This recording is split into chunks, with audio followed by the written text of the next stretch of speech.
So, kamusta po mga ka-Streetwise? Ako po si Takero Miyamoto at welcome po sa aking munting channel. So, ngayon, soplak ngayon itong si Sara Duterte. Okay? So, ito yung presidente ng mga DDS. Okay? So, alam naman po natin mga kababayan na talagang hayagan na po talaga yung pagsuporta at wala na pong pakundangan na suportahan ni Sara Duterte si Kibuloy. Siguro nakikita naman natin yon. Okay. So ngayon, ang sabi ni Rizon Ontiveros dito, sabi niya dito, Ontiveros kay Baby Sara, mag-focus sa edukasyon kaysa pagtatanggol kay Kibuloy. Kasi mga kababayan, ang kapal-kapal ng muka. Ang kapal-kapal ng muka. Si Presidente Bongbong Marcos nagtatrabaho ngayon sa Germany at saka sa Czech Republic. Ito naman si Sara Duterte, sumama sa rally. At alam naman po natin na yung isa po sa pinaka-agenda po ng rally na ginawa po ni Kibuloy sa Liwasang Bonifacio ay tanggalin si Presidente Bongbong Marcos at ang ipapalit siya mismo, si Sara Duterte. So napaka-unappropriate talaga at sobrang talaga si Sara Duterte na habang wala ang presidente at habang siya yung caretaker ng Pilipinas, andun siya sa rally para patalsikin yung presidente at para siya yung ipalit. Di ba? Kaya nga, hindi ko nga alam kung talaga tong si Sara o talagang gusto niya na talagang tanggalin si Presidente Bongbong Marcos. Kasi kung gusto niya nang tanggalin si Presidente Bongbong Marcos, malabo mangyari 'yon. Masyado pang popular si PBBM para gawin 'yon. So talaga siguro 'to, no? So ang sabi dito, no? Sabi dito, dapat pagtuunan ng pansin ni Vice President Sara Duterte ang kalagayan ng sektor ng edukasyon sa halip na depensahan ang pag-abuso ni Kingdom of Jesus Christ founder leader Pastor Apollo Kibuloy. Kibuloy na lang pala, no? Ginawa ni Ontiveros ang pahayag kasunod ng panawagan ni Sara na pagpapairal ng batas at katarungan sa hinaharap na issue ni Kibuloy at ng SMNI. So alam na natin to, no? Tanga-tanga talaga to, no? Yung mga bata, so ito na yung pinaka-statement ni Rizon Ontiveros. So para mas maganda mga kababayan, para hindi ko na lang basahin, kasi magulo ko magbasa eh. So panoorin na lang po natin yung sinabi po ni Rizon Ontiveros. Teka lang, paano ba to? So ito. So ito po yung mismong statement po ni Rizon Ontiveros. Sige.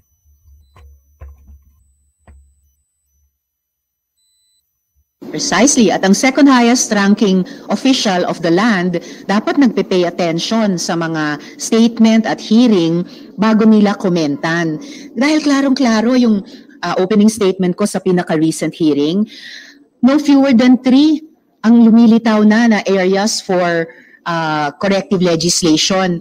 Yung binanggit ko po kaninang mga batas natin tungkol sa consent, lalo na sa ganyang klaseng mga secretive religious organizations, batas ng ating labor code, lalo na sa mga voluntary work, di umano na walang employer-employee relationship at yung mga legal protections sa ganyang employment status at yung mga batas natin tungkol sa human trafficking. So, dapat inalam muna yan ni VP bago siya nag-comment ng ganyang wala namang kinalaman sa batas. And political, again, basahin niya yung resolusyon na aming dinidinig. Ito po ay tungkol sa mga grievous offenses laban sa mga babae at menor de edad sa kamay ni Kibuloy. Walang pinag-uusapang politika dyan. Simpleng karapatang pantao at dignidad ng mga tao at mamamayan na dapat dinedepensahan ng pangalawang pinakamataas na opisyal ng bansa. Hindi yung nag-abuso sa kanila. Yung mga batang pinilit na magmalimos, na pinigilan ng mag-aral dahil yun ang halos full-time ginagawa nila. Yung mga pinangakuan ng scholarship sa Jose Maria College para maging full-time member at worker sa Kingdom, either hindi talaga binigyan ng scholarship or binigyan ng scholarship tapos nung gusto nang humiwalay sa Kingdom, hanggang ngayon ayaw ibigay yung transcript of records, hindi na makapag-aral ulit, hindi maka-apply sa disenteng trabaho. So, sana dun na lang at sa kabuoang mga problema at pangangailangan ng ating education system, na hanggang sa ngayon ay nasa krisis, kaya nga nagbubuhos ng atensyon at enerhiya ang Kongreso sa isang EDCOM 2 process, nakatapos pa lang ng unang taon, nakapag-ulat na, doon na lang ibaling ni VP ang mga enerhiya niya sa halip na depensahan ang isang Kibuloy na nangaabuso pa nga sa mga bata at estudyanteng ito.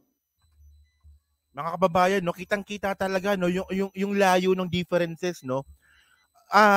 Ako proud naman ako na sinasabi sa inyo na kahit po ako ay isang Bongbong Marcos supporter. Hindi naman ako loyalista pero pro-government ako tsaka PBBM supporter ako. Nung election, proud ako sinasabi sa inyo na binoto ko si Rizon Tiveros. So dito mga kababayan, kitang-kita natin yung layo po ng discrepancy ng talino kumpara kay Sara, kumpara kay Rizon Tiveros. Pahiyang-pahiya siya dito mga kababayan. Kababaeng tao ni Sara Duterte, kumampi doon sa, di ba, doon sa akusado. Kababaeng tao ni Sara Duterte, kumakampi doon sa sinasabing, di ba, offender. Allegedly lang naman, no?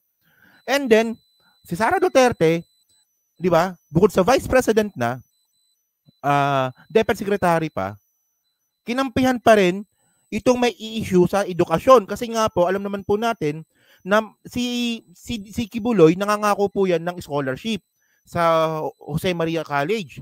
So kapag yung estudyante is natauhan na parang niloloko lang kami ni Kibuloy, hindi binibigay yung transcript. So paano makakapag-enroll yung bata? Kinampihan ni Sara Duterte pa din si Kibuloy. At ito nga po yung pinag-usapan namin kahapon ni Nino. Ang tanga-tanga ni Sara, no, para sabihin na itong nangyayari po kay Kibuloy ay parte po ng politikal. Political lang daw po ito, sabi ni Sara Duterte. Ang tanong dito mga kababayan, itong mga kinaharap kasi ni Kibuloy, matagal na pong issue yan. 2018 pa lang po, may issue na po siya sa Amerika ng human trafficking, tapos yung gun running, tapos allegedly na, di ba, money laundering. And then, noong 2019, kinasuhan din po si Kibuloy ng same offense po na kaso rin po ngayon na kinaharap niya. So ngayon, pag sinabi ni Sara Duterte na politically motivated itong ginagawa kay Kibuloy, unang-una, dapat yung mga inaakusa kay Kibuloy, dapat mga bagong gawa lang yan. Ngayon lang dapat lumabas yan. Di ba? Ngayon lang dapat lumabas yan. Itong mga problema ni Kibuloy, matagal na pong issue yan. Ngayon lang po talaga nagkaroon ng pagkakataon para imbestigahan yan kasi hindi na si Duterte yung presidente. So kung meron mang namumulitika dito, yung mga Duterte yon. Ginamit nila yung kanilang political capital para ipagtanggol si Kibuloy nung si Digong ang presidente. So ito mga kababayan, no, regarding po sa sinabi nga po ni Rizon Tiveros, ano talaga, no? Sapul na sapul Sapul na sapul. Naka 1 point si doon, si Rizon Tiveros. So ngayon, imbis po na paglaanan ng lakas ni Sara Duterte, yang si Kibuloy, siguro dapat ayusin mo muna yung mga unremitted na kinaltas ninyo sa mga teachers at hindi pa nababayad sa GSIS, sa PhilHealth, tsaka sa tax. Ito ba, naayos nyo na ba to? Bobong Sara, naayos mo na ba to? Teka lang, lakayan natin. Ayan, no, ito. Di ba? Issue ito. Bago matapos yung taon. 4.4 billion premiums loan payment, DepEd says working with GSIS, no? COA, DepEd yet to remit. So, ibig sabihin nun, nung si Sara Duterte yung naging Vice President tsaka Deputy Secretary, nung 2023, 4.4 billion ang kinaltas nila sa mga teachers na hindi pa po nare-remit sa GSIS, sa PhilHealth at tsaka sa BIR. Ito ba, naayos mo na ba to? Wala pang update dito imbis na pagtuunan mo ng pansin si Kibuloy, ayusin mo muna to. Di ba? Tapos ito pa. Akala nyo yan lang, meron pa. Ito. Di yan, ito.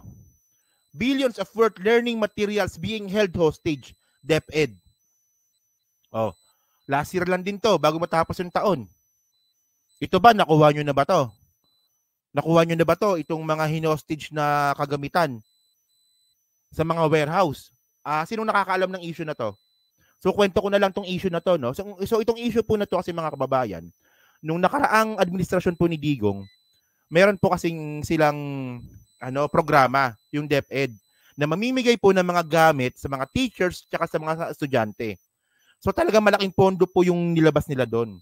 Yun nga lang, yung pagbili nga po nila ng mga gamit po na yun para sa teachers, wala po kasing sariling warehouse yung DepEd. So ang ginawa ngayon ng DepEd nung panahon ni Digong, nag-arkila sila ng mga warehouse. Ang laking warehouse po niyang inarkila nila. So, imbis po na ipadala kaagad sa mga teachers, sa mga estudyante, yung mga learning materials po na yan, hindi po napadala kaagad. So, ngayon, syempre, yung warehouse, kailangan po ng mga operation fee niyan. Bayad sa kuryente, bayad sa security guard, bayad sa janitor na maglilinis. So, merong operation charge po yan. So, nag-overlap na po yun.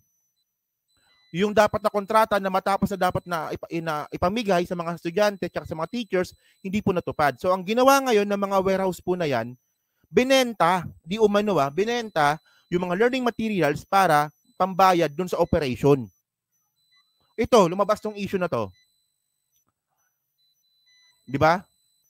Naayos na ba to? Isipin niyo mga kababayan, 2023, naging DepEd Secretary si Sara Duterte 2022. So hindi niya naayos to. Tapos, ang kapal ng muka na magpakita doon sa rally ni Kibuloy, habang wala ang presidente nagtatrabaho sa ibang bansa, ang kapal ng muka na magpakita doon sa rally ni Kibuloy. Nagbigay pa ng suporta. At yung rally nga po ni Kibuloy na yan, ang isa sa mga agenda niyan, tanggalin si PBBM bilang presidente at si Sara yung ipalit. Tanga, di ba? Hindi pa yan. Akala nyo meron pa? Meron pa yan. Ito pa. Oh. Katangahan din ni Sara. Oh. Over 12,000 students are ineligible DepEd voucher guarantees. So ito, no? Tama ba to? Ito. Ito yung go student. Diba? A total of 12,000 students have been found to be ineligible grantees of the Department of Education Vouchers Program as school year 2022 to 2023, said the Private Education Assistance Committee on Wednesday. Oh. So ito mga kababayan, katangahan na naman ni Sara Duterte to, tanga-tanga ka talaga.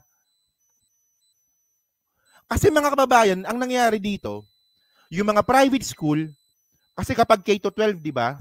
Siguro meron naman sigurong kayong sa mga viewer po natin ngayon, siguro meron kayong mga kakilala or mga anak or pamangkin na nag-aaral po sa K-12. So kapag sa K-12 po, kasi kapag pinag-aral niyo po sa private school yan, meron pong binibigay na voucher. So yung voucher po na yan, ang magbabayad po dyan is DepEd. Ganun yon. Oh.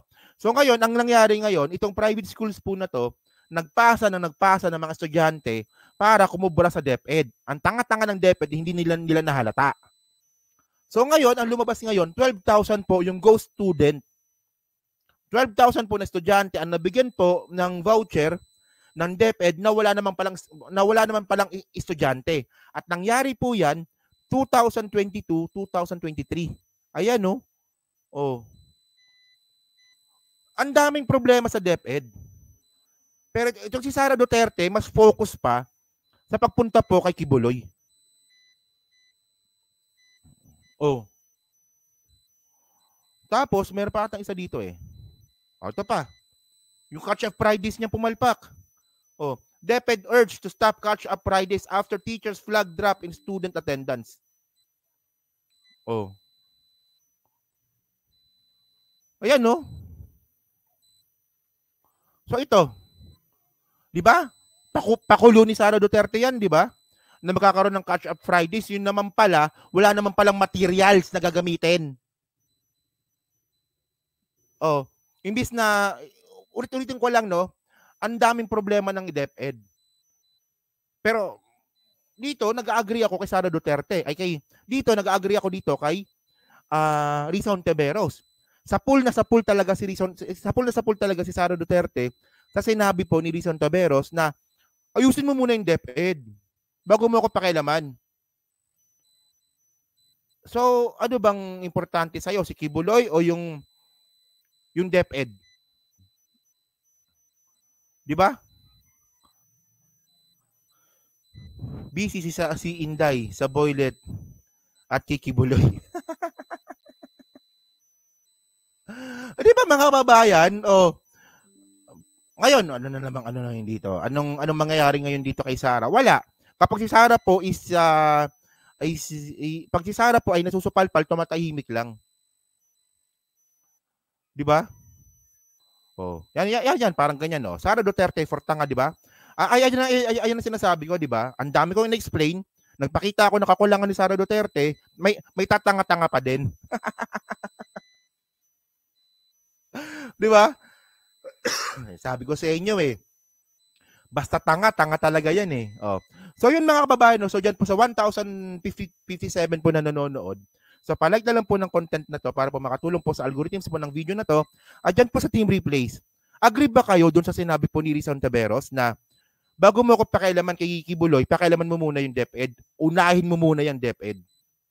Yun. So pa-comment lang po sa baba at binabasa ko pong lahat yan. No? So hanggang sa muli po, maraming salamat po sa inyo lahat. Ako po si Takero Maymoto. Bye-bye!